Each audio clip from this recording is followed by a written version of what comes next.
جمال الوجود بذكر الإله وتصفو الحياة بنور هدى. جمال الوجود بذكر الإله وتصفو الحياة بنور هدى. وتطرب نفس له طاعة ويبلغ سعد إلى منتهى.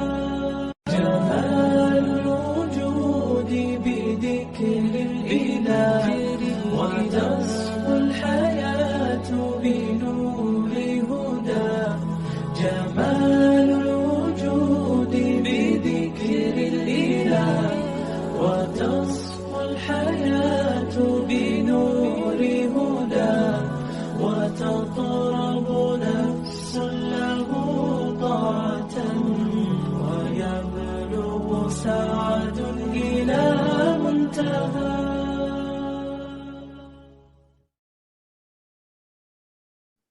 الحمد لله وحده والصلاة والسلام على من لا نبي بعده. فأعوذ بالله من الشيطان الرجيم. بسم الله الرحمن الرحيم.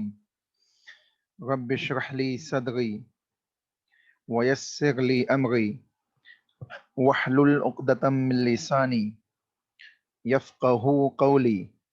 ربي زدني علما ربي زدني علما ربی زدنی علما اللہم ربی زدنی علما.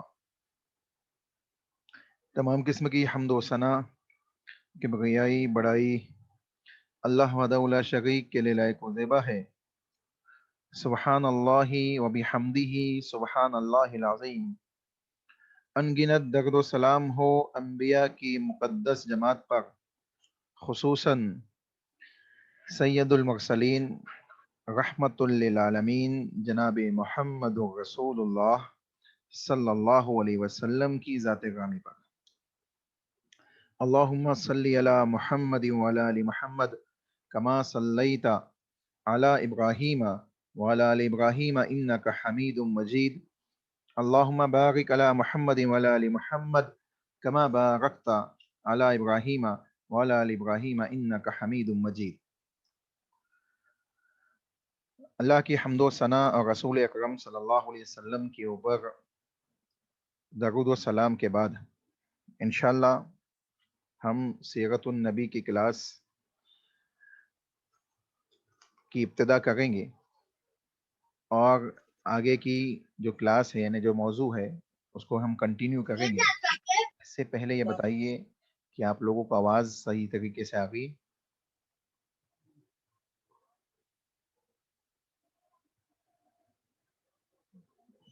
جی آواز آ گئی ہے؟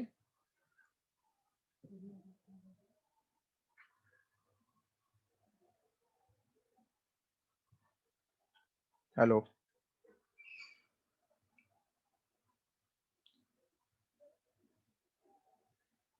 آپ کنفرم کیجئے تو میں آگے بڑھتا ہوں انشاءاللہ.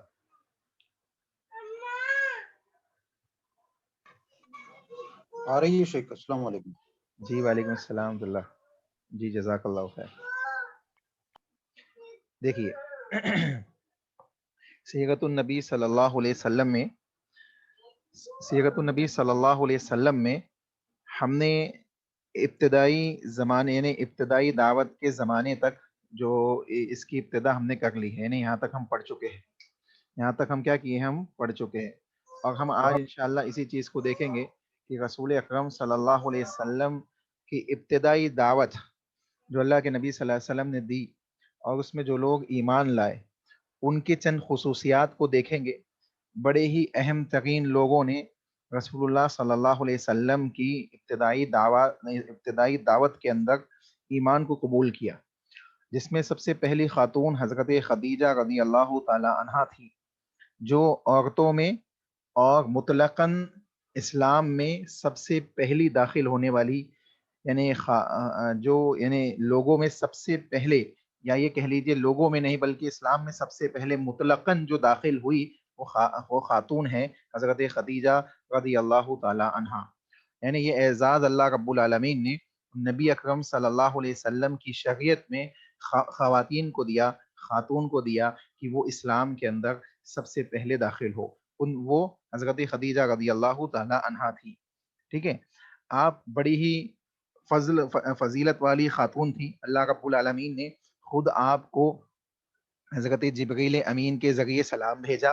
اللہ کے نبی کے پاس حضرت جبریل آئے اور کہا کہ حضرت خدیجہ رضی اللہ تعالی عنہا آپ کے لیے توشہ لے کے آ گئی ہے، ان سے کہیے کہ اللہ رب العالمین ان کو سلام کہتا ہے، اور فرشتوں کے سردار حضرت جبریل علیہ السلام بھی ان کو سلام کہتے ہیں.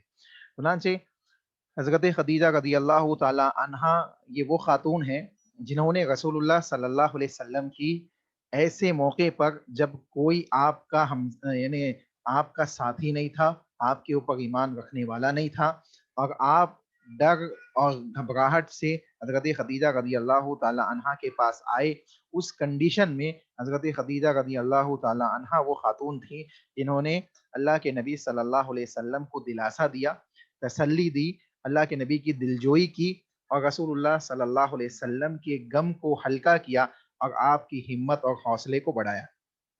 چنانچہ حضرت خدیجہ رضی اللہ تعالی عنہا سے بے پناہ محبت رسول اللہ صلی اللہ علیہ وسلم کرتے تھے، اور آپ کی محبت کا یہ عالم تھا کہ جب تک حضرت خدیجہ رضی اللہ تعالی عنہا زندہ تھی، رسول اللہ صلی اللہ علیہ وسلم نے کسی دوسری خاتون سے نکاح نہیں کیا.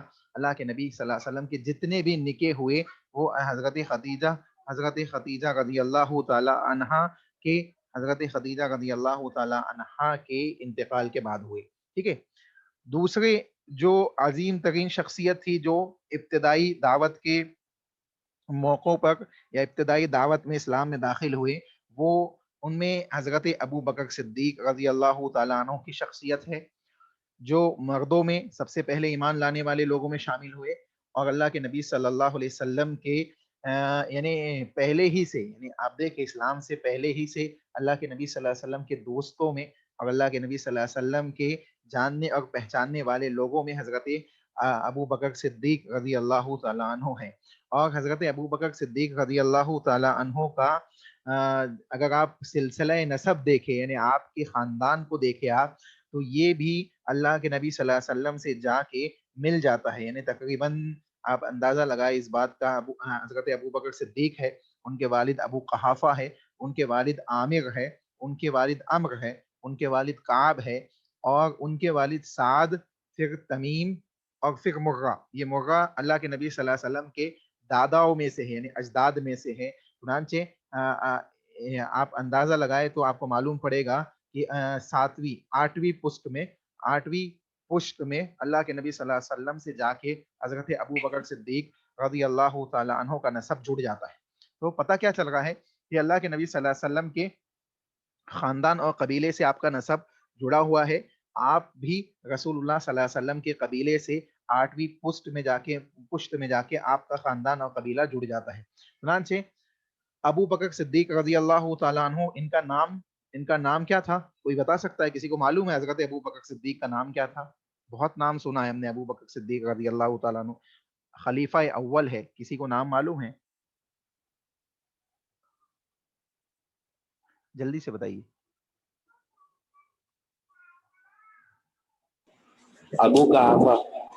ابو قحافہ ان کے والد کا نام تھا. ابو قحافہ ان کے والد کا نام تھا. حضرت ابو بکر صدیق کا نام کیا تھا؟ نہیں معلوم کسی کو؟ حضرت ابو بکر صدیق رضی اللہ تعالیٰ عنہ کے نام کے سلسلے میں دو قول آتے ہیں. ایک یہ کہ اسلام سے پہلے ان کا نام جو تھا عبد الکعبہ تھا. عبد الکعبہ ان کا نام تھا اسلام سے پہلے، یعنی کعبہ کا بندہ. لیکن جب اسلام لائے تو نبی اکرم صلی اللہ علیہ وسلم نے ان کے نام کو تبدیل کیا اور ان کا نام عبداللہ رکھ دیا. ٹھیک ہے، تو یہاں سے ان کا نام کیا ہوا؟ عبداللہ ہو گیا. لیکن ایک دوسرا قول یہ بھی ملتا ہے کہ نہیں، بلکہ بچپن ہی سے ان کا نام کیا تھا؟ عبداللہ تھا. چنانچہ یہ دونوں قول ہے تو واضح رہے کہ حضرت ابو بکر صدیق کا نام کیا تھا؟ عبداللہ ان کا نام تھا. کنیت ابو بکر تھی. ٹھیک ہے، اور لقب صدیق اور عتیق یہ دو لقب تھے، لیکن صدیق لقب زیادہ مشہور ہے، اور صدیقی کے لقب سے ہم ابو بکر صدیق رضی اللہ تعالی عنہ کو جانتے ہیں، ٹھیک ہے۔ اور ان کے والد کا نام جن کو ابھی بتایا گیا ابو قحافہ، یہ ابو قحافہ ان کے والد کی کنیت تھی، ابو قحافہ کیا تھی؟ ان کی کنیت تھی، اور ان کا نام عثمان تھا، ان کا نام عثمان تھا، تو کیا ہوگا؟ عبداللہ بن عثمان۔ حضرت ابو بکر صدیق کا نام کیا ہوا؟ عبداللہ بن عثمان۔ سمجھ میں آئی بات؟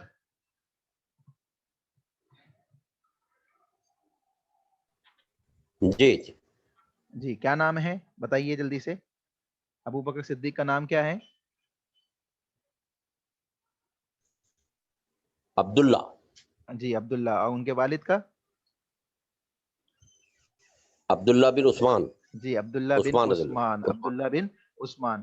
ابو بکر، عثمان ابو بکر کنیت ہے، اور ان کے والد کی کنیت ابو کیا ہے؟ بکر ابو کی ابو قحافہ، ابو قحافہ قحافہ، ٹھیک ہے۔ ابو قحافہ ہاں قحافہ چلیے، یہ والد کا نام تھا۔ والدہ کا نام کیا تھا ان کی والدہ کا نام تھا سلمہ، سلمہ، اور کنیت ام الخیر، لیکن ام الخیر کے نام سے ہی زیادہ مشہور تھی ان کی والدہ، ٹھیک ہے۔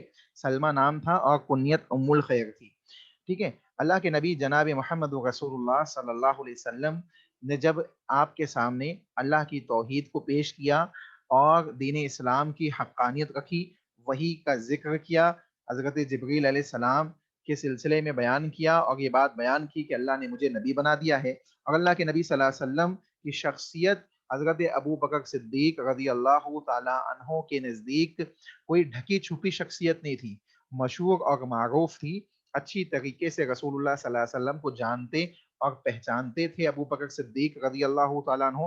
چنانچہ جیسے ہی اللہ کے نبی صلی اللہ علیہ وسلم نے آپ کو دعوت دی، دین کی طرف بلایا، تو حضرت ابو بکر صدیق رضی اللہ تعالیٰ عنہ نے کیا کیا؟ اللہ کے نبی صلی اللہ علیہ وسلم کی دعوت کو قبول کیا، اور رسول اللہ صلی اللہ علیہ وسلم کے اوپر ایمان لانے والے پہلے شخص بنے، پہلے مرد بنے۔ چنانچہ اللہ کے نبی صلی اللہ علیہ وسلم کے اوپر ایمان لے آئے، اور جناب محمد رسول اللہ صلی اللہ علیہ وسلم کی تمام باتوں کو من و عن اللہ کے فرامین اور رسول اللہ صلی اللہ علیہ وسلم کی باتوں کو تسلیم کرتے ہوئے زندگی گزارنے لگے، یہاں تک کہ حضرت علی رضی اللہ تعالیٰ عنہ جو اللہ کے نبی صلی اللہ علیہ وسلم کے یعنی چچا زاد بھائی ہے، حضرت علی کون ہے؟ ابو طالب کے بیٹے ہیں۔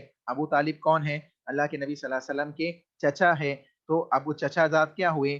بھائی ہوئے، تو چچا زاد بھائیوں میں سے کون ہے؟ حضرت علی رضی اللہ تعالیٰ عنہ۔ تو حضرت علی کے سلسلے میں بھی یہ بات آتی ہے کہ حضرت علی پہلے اسلام لانے والے لوگوں میں سے ہے، تو یہاں پہ اہل علم نے یہ بات بیان کی ہے کہ حضرت علی اس وقت بچے تھے، اور بچوں میں پہلے اسلام لانے والے حضرت علی ہے، مردوں میں پہلے اسلام لانے والے حضرت ابو بکر صدیق ہے، خواتین میں پہلی اسلام لانے والی حضرت خدیجہ رضی اللہ تعالی عنہا ہے، ٹھیک ہے۔ اور آزاد کردہ غلاموں میں حضرت یاسر رضی اللہ تعالی، حضرت یاسر، حضرت زید بن ثابت رضی اللہ تعالیٰ عنہ ہیں، اور غلاموں میں حضرت بلال رضی اللہ تعالیٰ عنہ۔ اس طریقے سے اہل علم نے اس کی تطبیقات کو جو ہے بیان کیا ہے۔ اس سے پہلے بھی میں نے یہ بات آپ کے سامنے رکھی ہے کہ آزاد کردہ غلاموں میں زید بن حارثہ رضی اللہ تعالیٰ عنہ ہے، زید بن حارثہ ہے، اور غلاموں میں حضرت بلال رضی اللہ تعالیٰ عنہ ہے، ٹھیک ہے۔ تو یہ وہ لوگ ہیں جو بالکل اولین اسلام میں داخل ہوئے۔ اللہ نے کتاب اللہ کے اندر یہ بات بیان بھی کی، والسابقون الاولون، والسابقون الاولون کے ساتھ جو جملہ استعمال کیا گیا، یہ وہی لوگ ہیں جو بالکل اسٹارٹنگ میں رسول اللہ صلی اللہ علیہ وسلم کے اوپر ایمان لائے، جب کوئی اللہ کے نبی، جب رسول اللہ کی تصدیق انہوں نے کی، ٹھیک ہے۔ ایک وقت ایسا بھی آیا کہ حضرت علی رضی اللہ تعالی عنہ کے خاندان کے لوگوں کے سلسلے میں ہم نے سنا ہے، ابو جعفر محمد بن علی، یعنی امام باقر کے نام سے جن کو خوارج اور رافضی شیعہ حضرات یاد کرتے ہیں، ان کے سلسلے میں بھی مختلف قسم کی باتیں بیان کرتے ہیں، اور یہ کہتے ہیں کہ حضرت علی اور ابو بکر صدیق کی دشمنی اور تعصب کو لوگ ظاہر کرنا چاہتے ہیں، حالانکہ ایسا نہیں ہے، بلکہ امام باقر کے سامنے جب اس بات کو ذکر کیا گیا، اغوا بن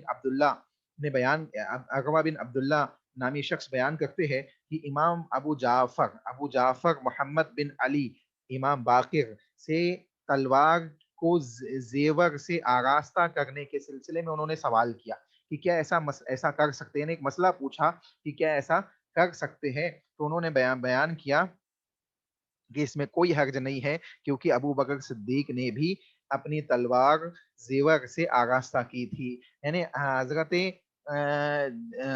ابو جعفر صادق جو ہے وہ کیا کہہ گئے، ابو جعفر صادق کے نام سے بھی جانے جاتے ہیں، ابو جعفر محمد بن علی نام ہے ان کا پورا، یہ امام باقر کے نام سے جو ہے جانے جاتے ہیں. ٹھیک ہے، اور بڑے مشہور و معروف شخص ہے حضرت علی رضی اللہ تعالیٰ عنہ کے خاندان، اور یعنی یہ سمجھ جائیے کہ حضرت علی رضی اللہ تعالیٰ عنہ کی نسلوں میں سے ہے، اور ان سے ایک عقیدت رکھ کر حضرت ابو بکر صدیق رضی اللہ تعالیٰ عنہ کے خلاف بغض و حسد کو ظاہر کیا جاتا ہے. حالانکہ ایسا نہیں تھا، بلکہ وہ خود ابو بکر صدیق کی کتنی عزت کرتے تھے اس سے اندازہ لگائے.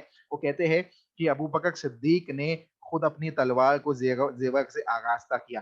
یعنی اپنے مسئلے کے جو مسئلہ ان سے پوچھا گیا اس کو ثابت کرنے کے لیے حضرت ابو بکر صدیق رضی اللہ تعالیٰ عنہ کے عمل کو ذکر کیا کہ ابو بکر صدیق نے اگر ایسا کیا ہے تو اس میں کوئی حرج کی بات نہیں ہے. اس کے بعد کہتے ہیں کہ اغوا نے، جس نے سوال کیے تھے، جنہوں نے سوال کیا تھا ان سے، وہ کہتے ہیں کہ میں نے عرض کیا کہ آپ بھی ابو بکر کو صدیق کہتے ہیں، آپ بھی ابو بکر کو صدیق کہتے ہیں. یعنی سوال کرنے والے نے تعجب ظاہر کیا کہ آپ بھی ابو بکر کو صدیق کہتے ہیں. یہ سن کر وہ بڑے یعنی بے چین ہو گئے اور اٹھ کر بیٹھ گئے اور قبلہ رخ ہو کے فرمانے لگے، نام، کہتے ہیں نام، ہاں، الصدیق، نعم الصدیق، فمن لم یقل الصدیق فلا صدق اللہ له قولا فی الدنیا والآخرہ. یہ قول ان کا البدایہ والنہایہ کے اندر موجود ہے. وہ خود کہتے ہیں کہ اگر ابو بکر صدیق رضی اللہ تعالیٰ عنہ کے سلسلے میں یہ جملہ جو انہوں نے بیان کیا، یہ جملہ اس بات کے اوپر دلالت کرتا ہے کہ ان کے دل کے اندر کسی قسم کا تعصب موجود نہیں تھا ابو بکر صدیق کے سلسلے میں. کہتے ہیں کہ ہاں، میں بھی صدیق کہتا ہوں، وہ صدیق ہے، ہاں وہ صدیق ہے. جو انہیں صدیق نہ مانی، اللہ تعالیٰ دنیا و آخرت میں اس کی بات کو کبھی سچا نہ کرے. آپ دیکھیں اتنی سخت ایک قسم کی کیا ہے، یہ بد دعا ہے کہ حضرت علی رضی اللہ تعالیٰ عنہ اور ابو بکر صدیق رضی اللہ تعالیٰ عنہ کے درمیان جو بغض و حسد کو لوگ ظاہر کرتے ہیں یا اس قسم کی باتوں کو جو بیان کرتے ہیں، یہ اس بات حضرت علی کے جو یعنی بیٹوں میں سے ہے، حضرت علی رضی اللہ تعالیٰ عنہ کے خاندان سے ہے، ابو جعفر محمد بن علی، یہ خود بیان کر رہے کہ ابو بکر صدیق کو اگر کوئی صدیق نہیں مانتا ہے تو دنیا و آخرت میں اللہ رب العالمین اس کی کوئی بات سچ نہ ثابت کرے. چنانچہ معلوم پڑا کہ حضرت ابو بکر صدیق رضی اللہ تعالیٰ عنہ کی اپنی ایک فضیلت اور ایک اہمیت تھی، یہاں تک کہ اللہ کے نبی محمد رسول اللہ صلی اللہ علیہ وسلم کی اوتھنٹک حدیثوں سے حضرت ابو بکر صدیق رضی اللہ تعالیٰ عنہ کی فضیلت ثابت ہے. اور اللہ کے نبی صلی اللہ علیہ وسلم کے اعمال اور اشاروں سے انشاءاللہ آگے کے واقعات میں آپ کو پتہ چلے گا کہ کس انداز سے اللہ کے نبی صلی اللہ علیہ وسلم ابو بکر صدیق سے محبت کرتے تھے اور ابو بکر صدیق اللہ کے نبی صلی اللہ علیہ وسلم سے محبت کرتے تھے. انشاءاللہ آگے کے واقعات میں ہم ڈیٹیل کے ساتھ ان چیزوں کو سنیں گے، کیونکہ ہم سیرت النبی پڑھ رہے ہیں، ہم نبی صلی اللہ علیہ وسلم کی سیرت پہ زیادہ فوکس کریں گے اور چند باتیں صحابہ کے سلسلے میں بھی سنتے ہوئے چلیں گے تاکہ ذہن نشین بات ہوتے رہے. ٹھیک ہے، اس کے بعد بچوں میں جو لوگ جو سب سے پہلے ایمان لائے وہ حضرت علی بن ابی طالب رضی اللہ تعالی عنہ ہیں. حضرت علی بن ابی طالب رضی اللہ تعالی عنہ، ان کا نام کیا ہے؟ علی ان کا نام ہے، کنیت ابو تراب ہے. ابو تراب اور ابو الحسن کنیت ہے. اصل ان کی کنیت ابو الحسن تھی، لیکن ایک دفعہ اپنی بیوی حضرت فاطمہ رضی اللہ تعالی عنہا سے کسی بات کے اوپر ناراض ہو گئے اور ناراض ہو کے مسجد میں جا کے سو گئے، اور مسجد اس وقت مٹی کی ہوا کرتی تھی. اللہ کے نبی صلی اللہ علیہ وسلم حضرت فاطمہ کے گھر پہنچے اور حضرت علی کے سلسلے میں پوچھا تو بتایا گیا کہ کوئی مسئلہ ہوا اور وہ ناراض ہو کے چلے گئے. چنانچہ اللہ کے نبی صلی اللہ علیہ وسلم حضرت علی رضی اللہ تعالی عنہ کے پاس مسجد نبوی میں آئے اور مسجد نبوی میں دیکھا کہ حضرت علی سوئے ہوئے ہیں، مسجد میں لیٹے ہوئے ہیں اور جسم کے اوپر مٹی لگ گئی ہے. تو اللہ کے نبی صلی اللہ علیہ وسلم نے ان کو آواز دیا بڑے ہی پیار سے، یا ابو تراب، یا ابو تراب، یا ابو تراب.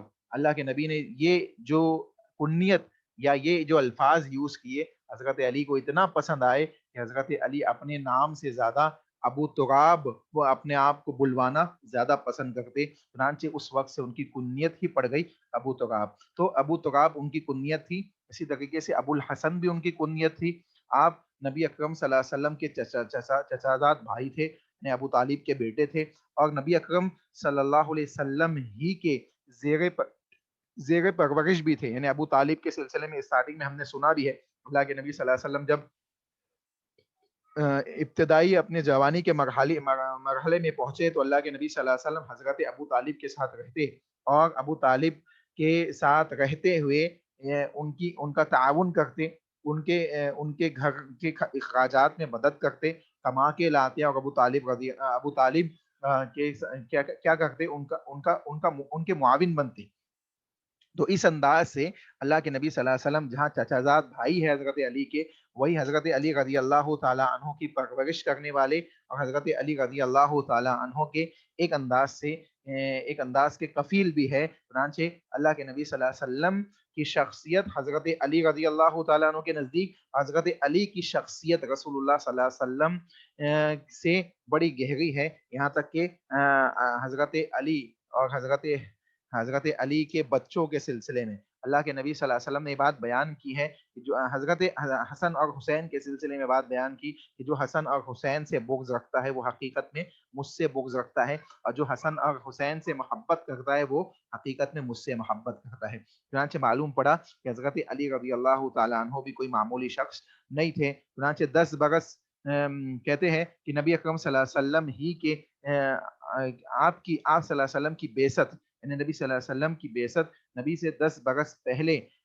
پیدا ہوئی، یعنی اللہ کے نبی جب نبی بنائے گئے 40 سال کی ایج میں اللہ کے نبی صلی اللہ علیہ وسلم نبی بنائے گئے، اس سے 10 سال پہلے حضرت علی رضی اللہ تعالیٰ عنہ کیا ہوئے، پیدا ہوئے، آپ کی بعثت سے 10 سال پہلے پیدا ہوئے۔ آپ کا سلسلہ نسب، حضرت علی کا سلسلہ نسب کیسا ہے؟ علی بن ابی طالب بن عبد مناف بن عبد المطلب بن شیبہ بن ہاشم، وہی پورا حضرت اللہ کے نبی صلی اللہ علیہ وسلم کا نسب ہے، یعنی دوسری اور تیسری پوشت میں اللہ کے نبی صلی اللہ علیہ وسلم سے یہ مل جا رہا ہے، کیونکہ اللہ کے نبی ہی کے خاندان کے چچازاد بھائی ہے، اللہ کے نبی صلی اللہ علیہ وسلم کے ہی خاندان سے آپ کا تعلق ہے، ٹھیک ہے۔ اسی طریقے سے زید بن حارثہ رضی اللہ تعالی عنہ یہ بھی اولین اسلام لانے والے لوگوں میں سے ہیں، اور یہ آزاد غلام تھے، یعنی پہلے غلام تھے، بعد میں ان کو آزاد کر دیا گیا، اور آزاد ہونے کے بعد یہ اسلام کے اندر داخل ہوئے۔ جب ان کے پاس اسلام کی حقانیت پہنچی تو انہوں نے اس کو قبول کیا اور اس کو ایکسیپٹ کیا، اور اس کے ساتھ یہ کیا ہوئے، اسلام کے اندر داخل ہوئے۔ ان کا معاملہ کیا تھا؟ زید بن حارثہ بن شراحیل بن کعب بن عبد العزہ بن عمر القیس قلبی رضی اللہ تعالیٰ عنہ ہیں، یہ نبی صلی اللہ علیہ وسلم کے چہیتے تھے، آپ صلی اللہ علیہ وسلم کے آزاد کردہ غلام، اور ابتدائی اسلام میں منہ بولے بیٹے بھی تھے، یعنی اللہ کے نبی صلی اللہ علیہ وسلم کے غلاموں میں سے تھے، اور اللہ کے نبی صلی اللہ علیہ وسلم نے کیا کیا؟ ان کو آزاد کر دیا، اور بہت پسند کرتے تھے، یہاں تک کہ لوگ ان کو کیا کہنے لگے تھے؟ زید بن حارثہ کی جگہ زید بن محمد کہنے لگے تھے۔ ابتدائی اسلام میں اللہ کے نبی صلی اللہ علیہ وسلم کے بیٹے کہلاتے، اور زید بن محمد کے نام سے ان کو پکارا جاتا، لیکن بعد میں اللہ رب العالمین نے کتاب اللہ کی آیتیں نازل کی اور اس بات سے منع فرما دیا کہ زید بن حارثہ بلایا جائے، یہاں تک کہ حضرت زید کی مطلقہ سے شادی کرنے کا حکم اللہ کے نبی صلی اللہ علیہ وسلم کو دیا گیا، اور وہ پوری ڈیٹیل انشاءاللہ آگے کے واقعات میں آپ کے سامنے رکھی جائے گی۔ تو یہاں کیا معلوم پڑا کہ حضرت زید یہ وہ ابتدائی آزاد کردہ غلاموں میں سب سے پہلے ایمان اور اسلام کے اندر داخل ہونے والے شخص تھے، ٹھیک ہے۔ انہوں نے نبی اکرم صلی اللہ علیہ وسلم کو اپنے والد، چچا اور اہل قبیلے پر ترجیح دی کہ آپ ہی کے ساتھ رہنے کا فیصلہ کیا، یعنی اللہ کے نبی صلی اللہ علیہ وسلم کے پاس ان کے قبیلے والے آئے، جب ان کے قبیلے والوں کو معلوم پڑا کہ زید محمد صلی اللہ علیہ وسلم کے پاس ہے اور مکہ کے اندر موجود ہے، اور تو ان کے والد، چچا اور قبیلے کے دوسرے بڑے اشراف لوگ اللہ کے نبی صلی اللہ علیہ وسلم کے پاس آئے اور کہا کہ ہمارا بیٹا آپ کے پاس ہے، اسے ہمیں واپس کر دیجئے۔ اللہ کے نبی صلی اللہ علیہ وسلم نے کہا کہ اگر وہ جانا چاہے تو میں ان کو نہیں روکوں گا، آپ لے جا سکتے ہیں۔ چنانچہ جب ان سے پوچھا گیا تو انہوں نے رسول اللہ صلی اللہ علیہ وسلم کے پاس رہنے کو ہی کیا کیا؟ ترجیح دی۔ اللہ کے نبی صلی اللہ علیہ وسلم کے پاس رہنے کو کیا کی؟ ترجیح دی۔ اور اللہ یہ اپنے والدین کو اپنے والدین کے پاس جانے سے رسول اللہ کے پاس رہنے کو ترجیح دی۔ یہ فیصلہ دنیا و آخرت میں آپ کی کامیابی اور سرخرو کی پیش خیمہ کو ثابت کرتا ہے کہ اللہ کے نبی صلی اللہ علیہ وسلم کتنے با اخلاق اور عظیم ترین شخصیت تھے، اور کس انداز سے آپ کو اللہ رب العالمین نے تقدس عطا فرمایا تھا، آپ کے معاملات کس انداز سے درست تھے۔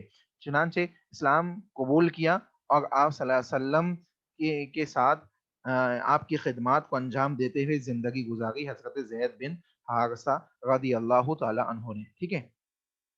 اس کے بعد حضرت عثمان بن عفان رضی اللہ تعالیٰ عنہ، جن کو عثمان غنی رضی اللہ تعالیٰ عنہ کے نام سے ہم جانتے ہیں۔ آپ کا نام عثمان ہے، آپ کے والد کا نام عفان ہے، اور والدہ کا نام اغوا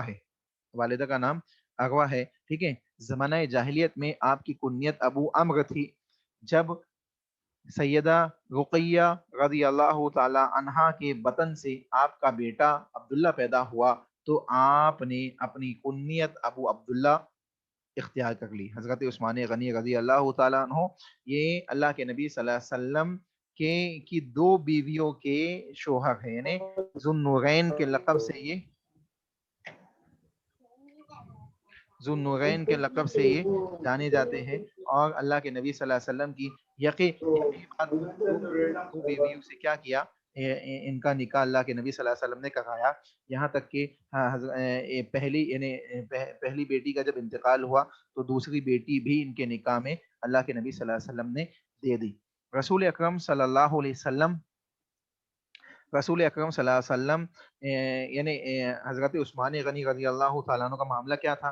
بڑے ہی حیا والے تھے، بڑے شرم و حیا والے تھے، اور بڑے سخی اور غنی انسان تھے، یعنی مال و دولت کو اسلام کے لیے خرچ کرنے میں کسی قسم کی کوتاہی یا لاپرواہی کے معاملات کو انجام نہیں دیتے، بلکہ فراخ دلی کے ساتھ اللہ کے راستے میں مال خرچ کرتے، اور اپنے مال ہی کی وجہ سے جنت کے مستحق بنے، اور بیشتر موقعوں پر آپ کو جنت کی بشارت اللہ رب العالمین اللہ کے نبی صلی اللہ علیہ وسلم نے دی، یہاں تک کہ عشرۂ مبشرہ میں بھی آپ شامل ہے، حضرت عثمان غنی رضی اللہ تعالی عنہ، ٹھیک ہے۔ حضرت عثمان غنی رضی اللہ تعالی عنہ اسلام کے تیسرے خلیفہ بھی ہیں، اور آپ کے زمانے کے اندر لوگوں نے مختلف قسم کے فتنے بھی پیدا کیے، لیکن آپ کا ہی زمانہ وہ تھا جس میں قرآن کو بھی جمع کیا گیا، مصحف کی شکل دی گئی، اور بہت دوسرے دیگر یہاں تک کہ اسلامی فتوحات کا معاملات بھی بڑھا، اسلامی خلافت کے نظامات بھی بڑھے، اور دوسرے مختلف معاملات بھی ہوئے، انشاءاللہ وہ اپنے موقع پہ آپ کے سامنے رکھے جائیں گے، ٹھیک ہے۔ یہ ہے حضرت عثمان غنی رضی اللہ تعالیٰ عنہ۔ اسی طریقے سے حضرت سعد بن ابی وقاص رضی اللہ تعالیٰ عنہ بھی ہے۔ حضرت سعد بن ابی وقاص رضی اللہ تعالیٰ عنہ بھی ابتدا میں اسلام لانے والے لوگوں میں سے ہیں، اور اس قسم کے کئی صحابہ ہیں جو جلد ہی یعنی اسلام کے اندر داخل ہو گئے جب رسول اللہ صلی اللہ علیہ وسلم نے ان کو ابتدائی دعوت عطا کی۔ اب دیکھیں یہ کیا تھا؟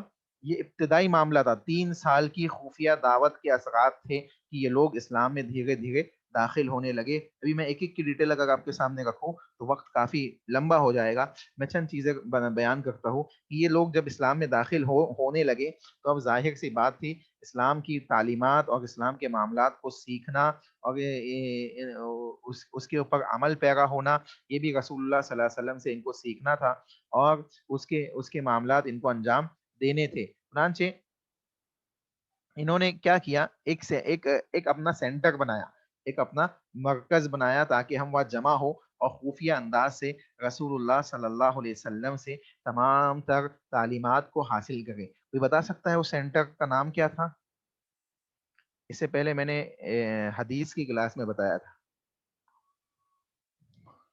کسی کو یاد ہے؟ اس سینٹر کا نام تھا جو مکہ کے اندر موجود تھا، دار ارقم کے نام سے جانا جاتا تھا، دار ارقم کے نام سے جانا جاتا تھا۔ یہ اللہ کے نبی صلی اللہ علیہ وسلم یعنی اللہ کے نبی صلی اللہ علیہ وسلم اور صحابہ جو ایمان لائے تھے، یہ ارقم بن ابی ارقم کے اسلام قبول کرنے کا جو کسی بھی یعنی اسلام قبول کرنے کے بعد یہ اسی کے گھر میں جمع ہوتے اور وہاں رسول اللہ صلی اللہ علیہ وسلم سے دین کی دوسری مختلف تعلیمات کو سیکھتے کہ ہمیں نماز پڑھنی ہے تو کیسے پڑھنی ہے۔ ابتدا میں بھی نماز موجود تھی، ابتدا اسلام میں بھی نمازیں تھی، نفلی نمازیں تھی، اور نفلی نمازیں تھی، یہاں تک کہ صبح اور شام کی نمازیں پڑھی جاتی تھی۔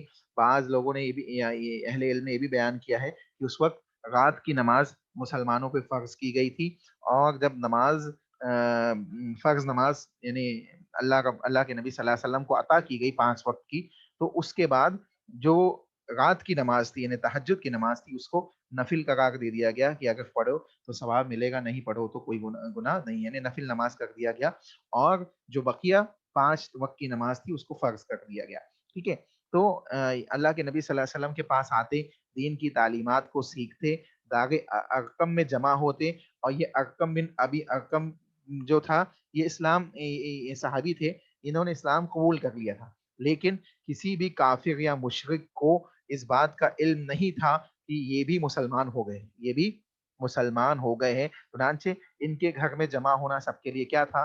آسان تھا، اسی لیے یہ بات لوگوں کو گمان میں بھی نہیں تھی کہ نہیں آ سکتی تھی کہ محمد صلی اللہ علیہ وسلم اور ان کے ساتھی باہم ملاقات کے لیے ان کے گھر میں اکٹھا ہوتے ہیں۔ چنانچہ ارقم بن ابی ارقم کا تعلق بنو مخزوم سے تھا، اور بنو ہاشم کے مخالف قبیلہ بنو مخزوم کون تھا؟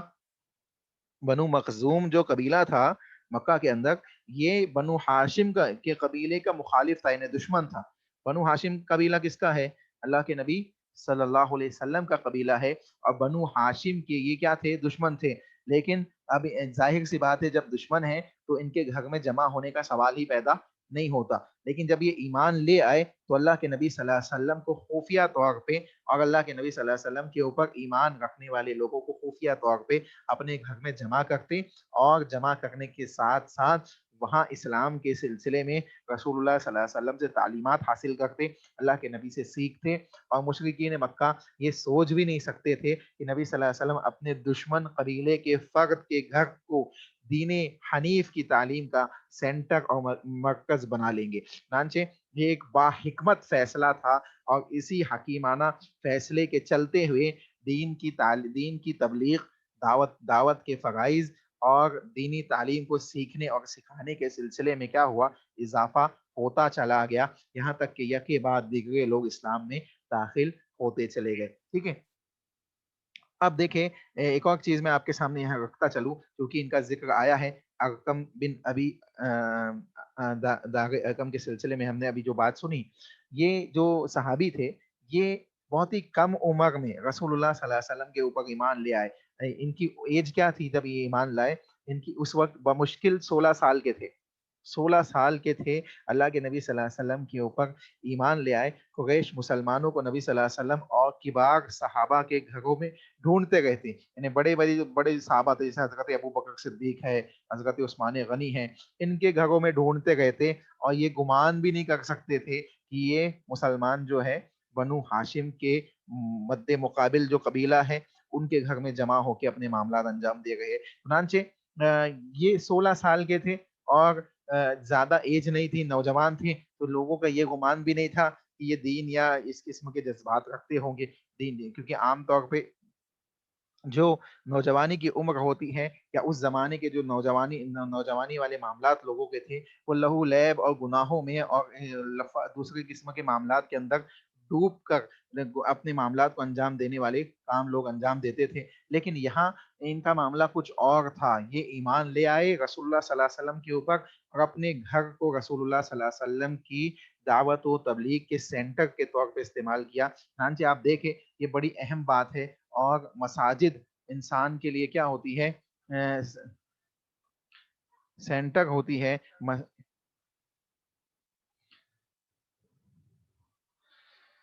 مساجد جو ہے دین کے معاملات کے لیے کیا ہوتی ہے؟ سینٹر ہوتی ہے۔ آج بھی آپ دیکھیں کسی مقام پہ اگر کام آپ کو کرنا ہے صحیح معنوں میں، تو اگر وہاں مسجد موجود ہے تو مسجد میں چونکہ لوگ جمع ہو سکتے ہیں اور لوگ جمع ہو کر اپنے معاملات کو انجام دے سکتے ہیں، اسی لیے رسول اللہ صلی اللہ علیہ وسلم جب مکہ سے نکل کے مدینہ پہنچے، اللہ کے نبی نے ہجرت کی، سب سے پہلا کام اللہ کے نبی نے کیا کیا بتائیے؟ اللہ کے نبی نے سب سے پہلا کام کیا کیا؟ مدینہ میں جا کے سب سے پہلا کام کیا کیا اللہ کے نبی نے؟ جلدی سے بتائیے۔ سب سے پہلا کام مسجد کی تعمیر. جی، سب سے پہلا کام اللہ کے نبی صلی اللہ علیہ وسلم نے مسجد نبوی کی بنیاد رکھی، ٹھیک ہے، مسجد نبی صلی اللہ علیہ وسلم کی بنیاد رکھی، اور اللہ کے نبی صلی اللہ علیہ وسلم نے جب مسجد نبوی کی بنیادیں رکھ دی، اس کے بعد اس مسجد میں لوگ جمع ہوتے، رسول اللہ صلی اللہ علیہ وسلم کے صحابہ جمع ہوتے، اور وہی اللہ کے نبی صلی اللہ علیہ وسلم دین کی تعلیم بھی سمجھاتے، اسلامی معاشرے کی تشکیل کرتے، اخلاقی قدریں سکھاتے، رسول اللہ صلی اللہ علیہ وسلم جنگی تعلیمات کے اصول و ضوابط سکھاتے، اور دیگر دوسرے انفاق فی سبیل اللہ سے لے کے دوسرے تمام کام مساجد کے سینٹر سے رسول اللہ صلی اللہ علیہ وسلم انجام دیتے۔ چنانچہ کسی بھی کام کو منظم طریقے سے انجام دینے کے لیے ایک سینٹر کا ہونا ضروری ہوتا ہے۔ اب چونکہ مکہ کا ماحول ابتدائی اسلام کے اندر مسلمانوں کے لیے اس انداز کا نہیں تھا کہ وہاں کوئی مسجد تعمیر کی جاتی یا کعبۃ اللہ کو بحیثیت سینٹر اپنایا جاتا، کیونکہ مشرکین کی مجلسیں وہاں لگتی تھیں، اور مشرکین اللہ کے نبی صلی اللہ علیہ وسلم اور صحابہ کے طاق میں رہتے کہ کس انداز سے ان کے اوپر ظلم و ستم کیا جائے اور ان کے دین کے جو معاملات دن بہ دن بڑھ رہے ہیں اس کو ختم کیا جائے۔ لیکن چونکہ ارقم بن ابی ارقم یہ اسلام کے اندر داخل ہو گئے اور انہوں نے اپنے گھر کو مختص کر دیا رسول اللہ صلی اللہ علیہ وسلم کے دینی معاملات کے لیے، چنانچہ لوگوں کے لیے معاملات آسان ہوتے چلے گئے، یہاں تک کہ اللہ کے نبی صلی اللہ علیہ وسلم سے لوگ سیکھتے اور خفیہ طور پہ لوگوں کو سمجھاتے، اور لوگ اسی انداز سے کیا ہے دعوت و تبلیغ کے فرائض کو انجام دیتے چلے جاتے، اور لوگ دھیرے دھیرے اسلام میں داخل ہوتے چلے جاتے، یہاں تک کہ صحابہ کی ایک بڑی فہرست، ایک بڑی جماعت اس 3 سال کے خفیہ دعوت کے مرحلے کے اندر کیا ہوئے، اسلام کے اندر داخل ہوتے چلے گئے، اور اللہ کے نبی صلی اللہ علیہ وسلم اور صحابہ کی جماعت بڑھتی چلے گئی اور خفیہ طور پہ قوت ملتی چلے گئی۔ اب یہ چیزیں مشرکین تک بھی پہنچ گئی تھی، لیکن چونکہ معاملہ بالکل کھلم کھلا نہیں تھا، اس لیے وہ بھی کوئی معاملات انجام نہیں دے پاتے، جن کے سلسلے میں معلوم پڑتا ان کو انفرادیت کے ساتھ ان کے اوپر ظلم و ستم کرتے اور ان کو ستاتے اور مختلف قسم کے ایسے معاملات انجام دیتے۔ ایسے حضرت بلال غلام تھے، ان کے اوپر ظلم و ستم کیا جاتا، اور حضرت عمار بن یاسر رضی اللہ تعالی عنہ، حضرت سمیہ رضی اللہ تعالی عنہ، یہ غریب لوگ تھے تو ان کے اوپر ظلم و ستم کرتے، لیکن جو مضبوط اور طاقتور لوگ تھے ان کے ساتھ کسی قسم کے معاملات انجام نہیں دے پاتے، یا ان کو طنز کرتے، ان کے ساتھ مختلف قسم کے معاملات کو انجام دیتے، لیکن جس طریقے سے دوسرے مسکین اور غلام لوگوں پہ ظلم و ستم کرتے ویسے ان پہ نہیں کر پاتے۔ تو کھلم کھلا چونکہ ابھی دعوت کا مرحلہ اسٹارٹ نہیں ہوا تھا، 3 سال کا خفیہ معاملہ تھا، اور خفیہ طور پہ لوگ اسلام میں داخل ہوتے چلے جا رہے تھے۔ یہاں تک کی بات سمجھ میں آئی؟ یہ خفیہ دعوت کا 3 سال کا مرحلہ سمجھ میں آیا؟ جی میں کچھ سوالات کروں آپ سے جلدی جلدی، کیونکہ ٹائم زیادہ نہیں ہے، 1 منٹ 40 سیکنڈ ہے، جلدی جلدی جواب جی دیجیے گا، کریے. ٹھیک ہے؟ سب سے پہلے اسلام لانے والے سب سے پہلے اسلام میں کون داخل ہوا؟ خدیجہ رضی اللہ عنہ. جی، حضرت خدیجہ رضی اللہ تعالی عنہا۔ بچوں میں سب سے پہلے اسلام میں کون داخل ہوا؟ حضرت علی. حضرت علی رضی اللہ تعالی عنہ، ٹھیک ہے۔ مردوں میں کون داخل ہوا؟ حضرت ابو بکر صدیق رضی اللہ. جی، ابو بکر صدیق رضی اللہ تعالیٰ۔ ابو بکر صدیق کا نام کیا تھا اسلام سے پہلے؟ ابو قحافہ نہیں، ابو قحافہ عبداللہ. عبداللہ یا عبد القعبہ؟ عبداللہ. عبداللہ یا عبد القعبہ، عبد القعبہ. اختلاف میں نے بتایا آپ کو، عبد القعبہ جی یا عبداللہ، ٹھیک ہے، کعبہ کا بندہ۔ تو جب عبداللہ. اسلام لائے تو اللہ کے نبی صلی اللہ علیہ وسلم نے کیا کیا؟ عبداللہ نام دے دیا، ٹھیک ہے۔ کنیت ابو بکر اور لقب صدیق اور عتیق، ٹھیک ہے۔ تو یہ ابو بکر صدیق رضی اللہ، حضرت عثمان غنی رضی اللہ تعالی عنہ، یہ ایمان میں داخل ہوئے ہے نا. ان کے والد کا کیا نام تھا؟ عثمان غنی رضی عثمان اللہ بن تعالیٰ عفان. عنہ کے عثمان بن عفان. جی عفان. ٹھیک ہے. تو یہ بنیادی چیزیں جو بتائی گئی اس کو ذہن میں رکھیے گا. انشاءاللہ بقیہ چیزیں چونکہ ٹائم ختم ہو گیا ہے اور سوالات کا بھی ٹائم ابھی نہیں ہے. انشاءاللہ نیکسٹ کلاس میں ہم آگے کی چیزیں پڑھیں گے. ٹھیک ہے. اور کوئی آپ کا سوال ہو تو نیکسٹ کلاس میں کر لیجیے گا. دعا کیجیے. سبحانک اللہم ربنا وبحمدک اشہد ان لا الہ الا انت